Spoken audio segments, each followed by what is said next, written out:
Good morning, everyone. Once again, I will discuss previous topics in first unit. After that, we will continue the class. So, what is optical fiber communication? We already know that optical fiber is a cylindrical waveguide with circular cross section. So, in optical fiber, we are having three categories. First one is core, and second one is cladding, and third one is buffer coating. So, core is called as an inner layer with refractive index of n1. The outer layer is also called as cladding. Always n2 is less than n1. The condition it is the condition for necessary for total internal reflection. So always here n1 is greater than n2. Always n1 is greater than n2. So this is the condition for total internal reflection in optical fiber communication. So the principle of optical communication is total internal reflection. Principle of optical communication is total internal reflection. So what is the optical fiber cable? It has core, cladding, and buffer coating.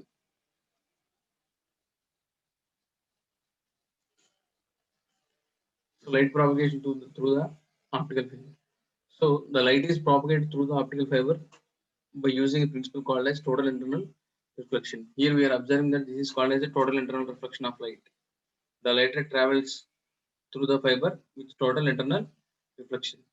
So to obtain the total internal reflection, the condition is always N1 is greater than N2. N1 means refractive index of the core and N2 is refractive index of the cladding. So here we observe that without cladding, the light gradually leaked out. So cladding protects the light to travel or to guide into the fiber core. Here in red line, here also we are observing that no light losses through the cladding. Why? Because cladding protects the optical fiber cable.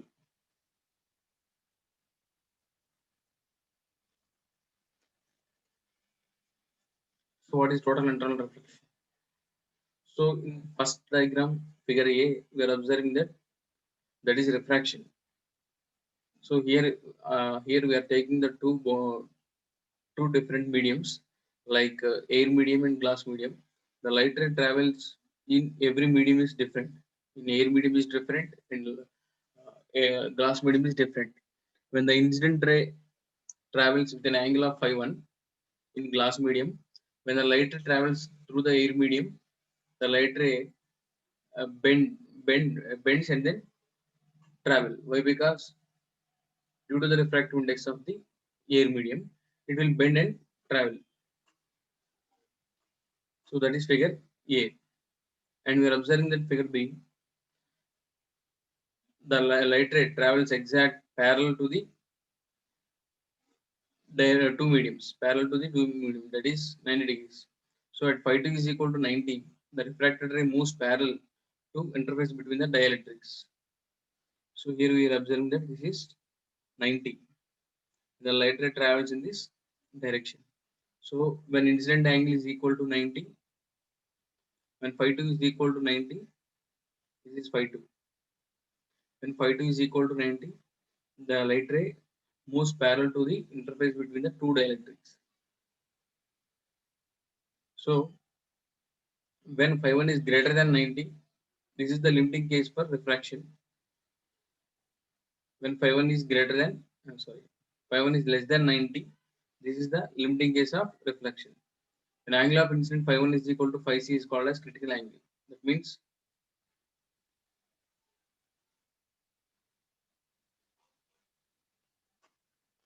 the critical and the value of critical angle is sin phi c is equal to n2 by n1.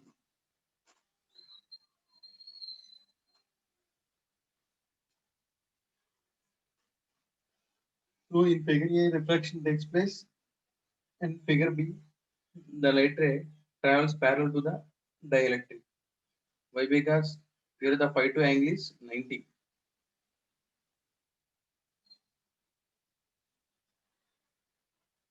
When it is less than 90, the light ray is reflected back to the same medium.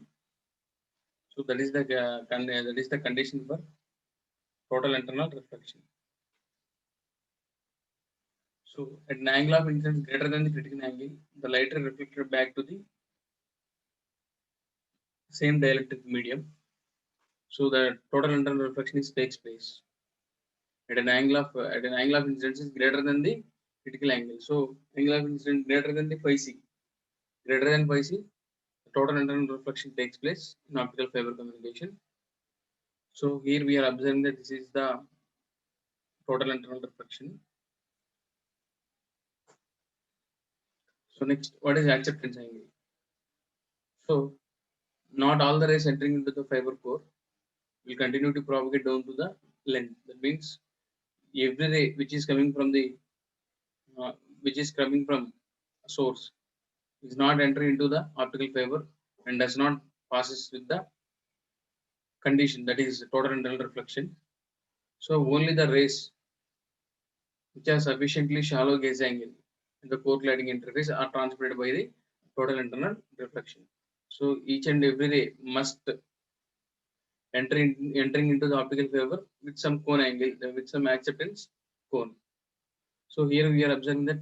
Uh, so this is the light ray A is entering at the acceptance cone and is traveled down to the fiber with total internal reflection. Why? Because it is entering in acceptance cone. Some angle theta A is the acceptance cone here, and the light ray B here we are observing that it is out of theta A, out of acceptance cone. So this light ray does not move down to the optical fiber cable with total internal reflection. So we have observed that it does not go to total internal reflection. Why? Because it will entering into the optical fiber core other than theta A, other than acceptance cone. So what is acceptance cone? The rays to be transmitted by total internal reflection within the fiber core, they must be incident on a fiber core with an acceptance cone. The rays to be transmitted by total internal reflection within the fiber core, they must be incident on fiber core. This is about the fiber core. This is cone of acceptance. This is about your fiber core. And also phi is the maximum angle to the axis at which the light ray entering into the fiber. And next, what is numerical aperture? In already previous classes, we are already discussed about these topics. What is numerical aperture? Measure of light collecting ability of a fiber. Measure of light collecting ability of a fiber. So this is your acceptance cone. This is your acceptance angle theta. Larger the magnitude of numerical aperture, greater amount of light is accepted by the fiber from the external source. So numerical aperture theta sin theta A is equal to square root of n square 4 minus n square cladding. And also numerical aperture varies from 0.12 to 0.20. So numerical aperture means a greater amount of light is accepted by the optical fiber by using external source. So relation refractive index difference, relative refractive index difference. So we are observing here delta is equal to n1 square minus n2 square by 2n1 square. It is approximately equal to n1 minus n2 by n1, where delta is less than or equal to 1. And the formula for numerical aperture is n1 into 2 delta whole power 1 by 2. So numerical aperture is independent of the core and cladding diameters.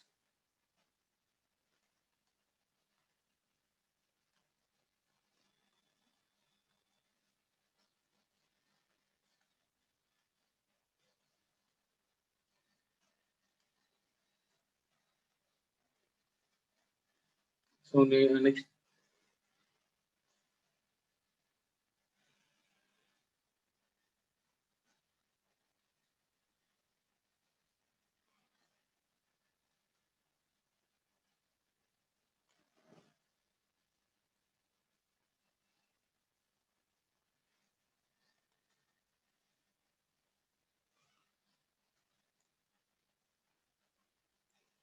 If we go to cylindrical fiber modes, so here cylindrical fiber mode means when the light is travel through the fiber with different phase shifts because of the irregularities in the core cladding boundary and irregularities in the core, it will travel through the fiber core with different phase shifts, that is from starting to ending. So when the light ray travels to a different length through the fiber from input to output, only one mode, that is zero order mode, travels through the length of the fiber without any reflections from the side walls. This is called as single mode. Uh, Other than single mode, each and every light is each and every light ray is traveled down to the fiber different refractive indices. So next cylindrical fiber. So in common waveguide, we know that we already know that in microwave communication we are having two modes, T and TM modes, transfer electric field and transverse magnetic field modes, are obtained in dielectric fiber. So cylindrical waveguide is bounded in two dimensions. Therefore, two integers L and M are to specify the modes. So TLM and TM-LM modes. These modes are meridional rays propagate within the guide. And also we are having hybrid modes where Ez and Hz are non-zero. So result from skew ray propagation within the fiber, designated as HELM and HELM.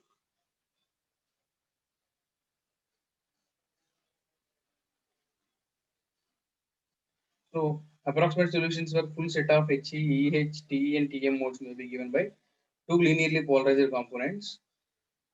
So no exact modes of optical fiber for fundamental mode. However, you know that delta is very small. So HE and EH modes pairs occur with almost identical propagation of constants. These are called as the degenerate modes. The superposition of these degenerating modes are characterized by a common propagation constant component that corresponds to particular LP modes, that is linearly polarized modes, regardless of the HE, EH, and TE or TM configurations. So next, what is V number?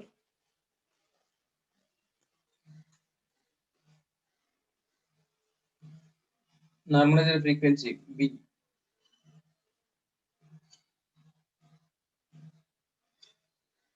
Normalized frequency V may be expressed in terms of numerical aperture and delta. V number means that is defined as number of modes that have traveled down to the fiber. That is indicated with V. Suppose only one single light ray is traveled down to the fiber, so the where V is the one. If the two light rays are traveled down to the fiber, then the mode is called as two.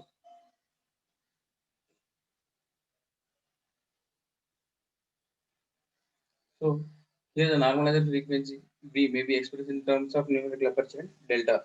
That can be written as V is equal to 2 pi by lambda into A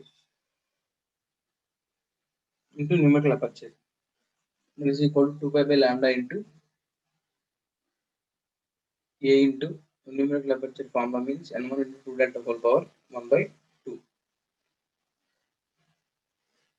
Then we go for normalized frequency is a dimensionless parameter and simply called as V number. So normalized frequency is a dimensionless parameter. Simply it is called as V number, the value of the fiber. Also, it combines very useful manner in information about three parameters A, delta, and lambda. Limiting parameters for single and multi-mode fiber in optical fiber is V is less than or equal to 2.405 for SM operation. That means single mode operation. So this is the single mode operation. We are already know that the single mode operation only one light ray can travel down to the fiber from starting to end without any total internal reflection. That is called as a single mode fiber. Single mode fibers are most important for long haul use. Long haul use means we can transport the long distance, and also The core diameter is very small, from 8 to 10 microns. That forces the light to follow a smaller single length. And also lasers are useful for light source here. And also most expensive and delicate to handle. Single mode fibers are most expensive and delicate to handle. And also highest bandwidth in optical fiber communication is gigahertz and distance ratings from more than 100 kilometers. So we can, by using the optical fibers, we can transmit the information from one place to another place more than 100 kilometers with a frequency of gigahertz. And we are already discussing that single mode index fibers and gray index fibers. So in this case, the diameters of the core are varied from 50 to 100 microns. So step index multimode cable and also gradient index multimode fiber cables has a gradual change between core and cladding. So here we are observing that in step index multimode cable has a abrupt change between core and cladding. It is limited about 50 megabits per second. And also in gradient index multimode cables has a gradual change between core and cladding. It is limited to 1 gigabit per second. So here observe here single mode index fiber and multimode index fiber.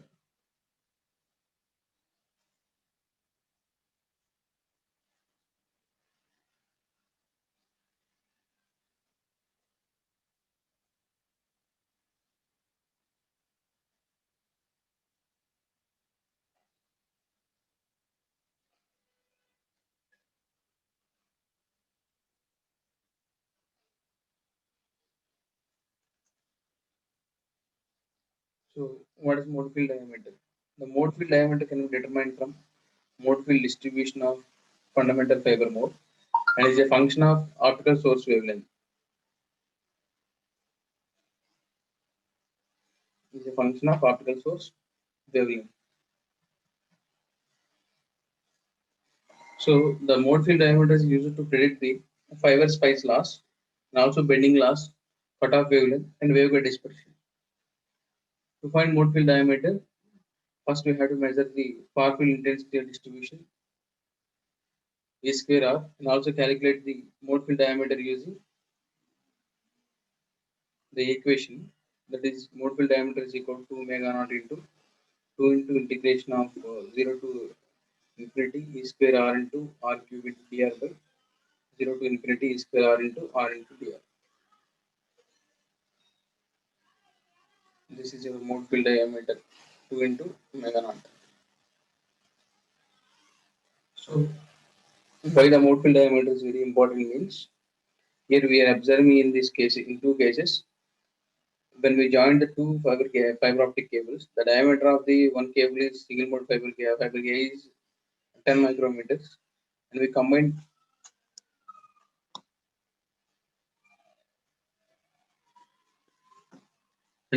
the another fiber cable with a diameter of 8 micrometers.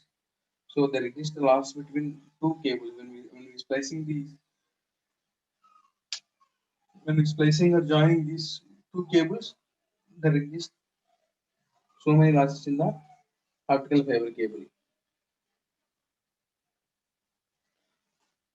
So mode field diameter is about provides information about the cable performance and also impact of sources of losses such as a macro and micro bending. Approximately matched filters and source avoid the executive loss underfilling, that is source fiber and fiber to fiber coupling losses.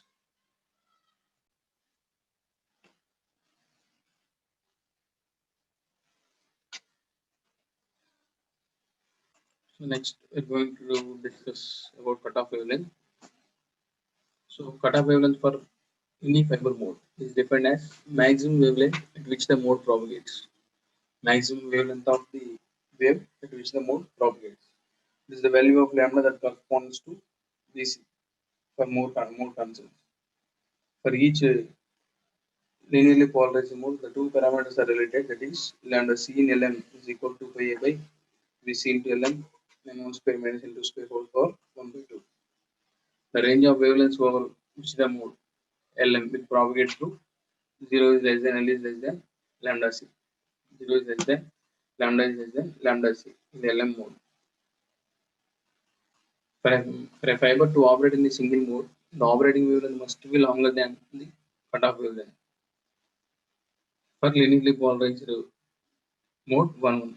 This is important specification in single mode fiber and is usually given by designation of cutoff wavelength lambda c. And we find lambda c by setting Vc is equal to 2.405.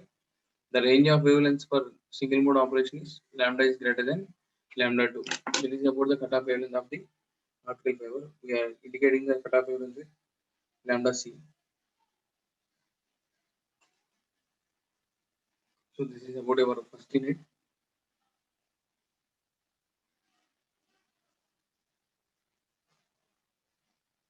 If anyone having the doubts in first unit, I'm clarifying in next interactive session. From tomorrow onwards, we are going to start the second unit. Thank you all.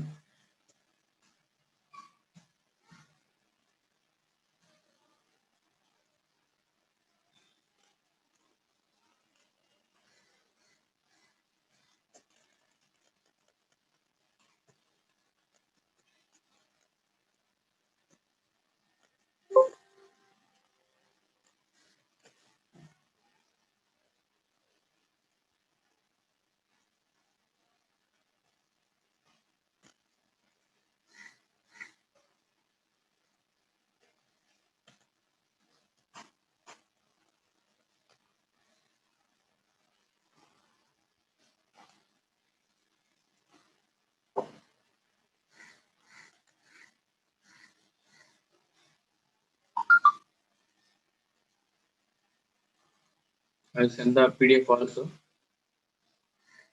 We'll go through the PDF and all of you must read the first unit.